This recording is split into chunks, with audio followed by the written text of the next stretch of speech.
Hi friends, this is Logan here from Kite. So இன்றைக்கி நம்ம bank நிஃப்டியோட review பார்க்கலாம். ரிவ்யூ பார்க்குறதுக்கு முன்னாடி டிஸ்கிரிப்ஷனில் இதுக்கு முன்னாடி ஒரு ஃபியூ டேஸ்க்கு முன்னாடி பேங்க் நிஃப்டியோட லெவல் சொல்லியிருப்பேன். அதை செக் பண்ணிவிட்டு வந்து பார்த்திங்கன்னா இன்னும் கொஞ்சம் உங்களுக்கு அக்யூரசி புரியும். ஸோ பேங்க் நிஃப்டியோட அப் ட்ரெண்ட் மூவ் ஆகுதுன்னா மார்க்கெட் எவ்வளோ தூரம் ட்ராவல் ஆகலாம், ஒரு வேளை டவுன் ட்ரெண்ட் கண்டினியூ ஆகுதுன்னா மார்க்கெட் எதுக்கு கீழே பிரேக் பண்ணால் எவ்வளோ பாயிண்ட்ஸ் மூவ் ஆகுன்றது இதுக்கு முன்னாடி இருக்க வீடியோவில் சொல்லியிருக்கேன். ஸோ ஒன்ஸ் அந்த லெவல் டவுன் சைடு பிரேக் ஆச்சுன்னா 1000 பாயிண்ட்ஸ் மூவ் ஆகும் அப்படின்றத தெளிவாக சொல்லியிருக்கேன். இன்றைக்கி அந்த லெவல் நடந்திருக்கு. ஸோ 1000 பாயிண்ட்ஸ் இன்றைக்கி மார்க்கெட்டில் அப்படின்றது கிளியர் பிக்சர் காமிக்க முடியுது. நம்மளோட பவர் அதுதான். ஸோ இந்தமாதிரி நீங்களும் டெக்னிக்கலாக சவுண்ட் ஆக முடியும். அதுக்கு நிறைய டெக்னிக்கலாக படிக்க வேண்டியது இருக்குது. அவ்வளோதான், வேறு ஒன்றும் இல்லை. உங்களை அப்கிரேட் பண்ணிக்கிறது தான் விஷயம். ஃபர்தராக பார்க்கலாம் பேங்க் நிஃப்டியோட நெக்ஸ்ட் லெவல் என்ன அப்படின்றது.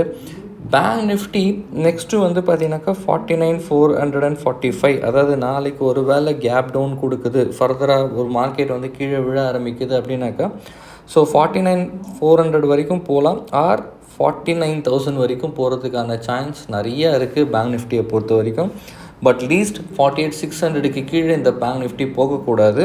ஏன்னா போயிடுச்சு அப்படின்னாக்கா மார்க்கெட் வந்து பேரிஷ் மார்க்கெட் ஆகிடும், அதாவது ட்ரெண்டு செல்லாக மாறிடும். இப்போ வரைக்கும் ட்ரெண்டு செல்லு கிடையாது, ஒரு புல் பேக் சின்ன கரெக்ஷன் தான். ஸோ ட்ரெண்டு 10%க்கு கீழே போயிடுச்சு அப்படின்னாக்கா நமக்கு என்ன ஆகிடும்னாக்கா மார்க்கெட் ஒரு பெரிய செல்லாக வர்றதுக்கான நிறைய வாய்ப்புகள் இருக்குது. ஸோ அதனால் அந்த லெவலில் மட்டும் நம்ம தெரிஞ்சுக்கிட்டு ட்ரேட் பண்ணுறது நமக்கு நல்லது. அதுதான் நம்ம கரெக்டாக அந்த இடத்துல நான் போட்டிருக்கேன், உங்களுக்கு பார்த்தீங்கன்னா புரியும்.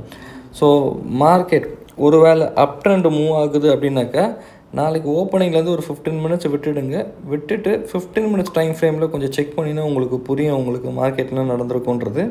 ஸோ அந்த 15 மினிட்ஸ் டைம் பிரகாரம் வந்து பார்த்திங்க அப்படின்னா 51,400க்கு மேலே ஒரு வேளை மார்க்கெட் நல்லா மூவ் கொடுக்குது அப்படின்னா, ஏன்னா வாலட்டிலிட்டி ரெண்டு பக்கமும் ஜாஸ்தி இருக்கிறதுனால ஹரிபரி என்ட்ரி எடுக்க முடியாது.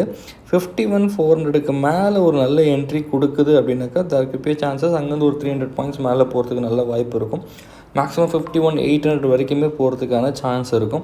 ஃபர்தராக 52,500க்கு மேலே ஒரு க்ளோசிங் வைக்கிறதுக்கான வாய்ப்பு இப்போதைக்கு இல்லை. பட் டைம் ஃப்ரேம்க்கு ஏற்ற மாதிரி உங்களோட ஸ்விங்கையோ இன்ட்ராடேயோ மாற்றுறதுக்கு ட்ரை பண்ணுங்கள். ஓகேவா? டே டைம் ஃப்ரேமுக்கு மேலே இருக்கவங்கெல்லாம் ஸ்விங்குக்கு ட்ரை பண்ணுங்கள். அதுக்கு கீழே இருக்கவங்கெல்லாம் உங்கள் ட்ரேடிங்களோட டைம் ஃப்ரேமை வச்சுட்டு அதுக்கான target and stop loss must வச்சுட்டு போங்க. ஸோ இந்த லெவல்ஸ் உங்களுக்கு ரொம்ப யூஸ்ஃபுல்லாக இருக்கும்னு நினைக்கிறேன். Thank you so much.